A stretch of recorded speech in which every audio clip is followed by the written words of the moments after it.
I hit rock bottom. There was no way I could get any worse. I got to the point where my parents were told that they didn't think that I would make it to Christmas. I quickly plummeted into kind of calorie counting and losing weight really successfully. But then it escalated. I just wasn't able to stop really, so quickly plummeting in the world of anorexia. I was in denial for a long time. I didn't think I needed help, and all these people were telling me that I was poorly. A few weeks before, my mum had looked me in the eyes and said that she could not do anything about whether I lived or died. I didn't really choose to recover for a long time. I just wanted to self-destruct as much as possible.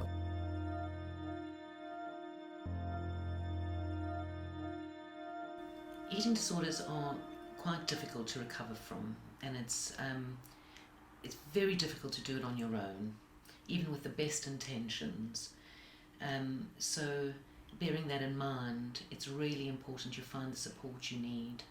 And sometimes that starts off with just some motivational therapy to get you to a place where you're ready to engage in recovery.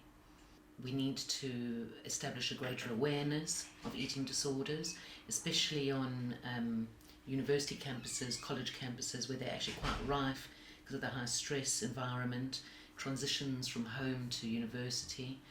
And it's the most important part of it is that early detection improves your prognosis significantly.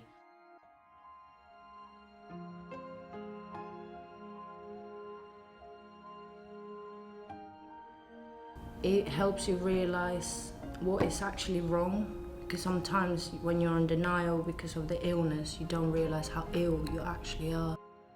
I was fed up of everybody being worried about me and stressing and putting that strain on everybody. So I just thought to myself, I need to try. Even if I don't want to, I need to show people that I'm trying. And I just hoped that I would hit that point where I was like, actually, no, I do want to do this. And I did. I just think a little seed of hope, a light bulb moment happened, and then I realised I just didn't want to stay as I was. So initially that's all that kept me going really for those few months, was living my life as if anything has to be better than this. Those were the kind of really important moments in terms of turning around my recovery. To work through the emotional difficulties, to learn to eat. I felt like I was a baby learning to walk. I felt because I'd worked so hard and felt there wasn't a great understanding out there, for me there was just no question that I wasn't going to help other people to do that or make that easier for them. I then set something up at university as a little kind of drop-in for people who might have eating issues.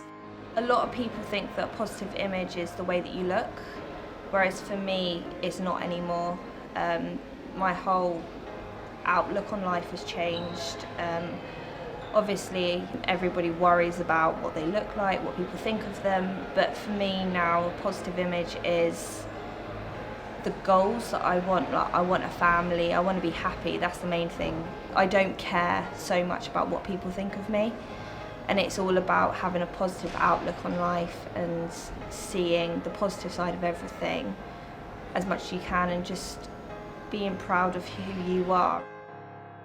When I recovered, I decided to have a family young, because actually that was the thing that was most important to me, and that was completely different to what I thought I was going to do growing up. I went to a grammar school, it was very academic, but actually I realised that there's nothing more important than happiness and being content.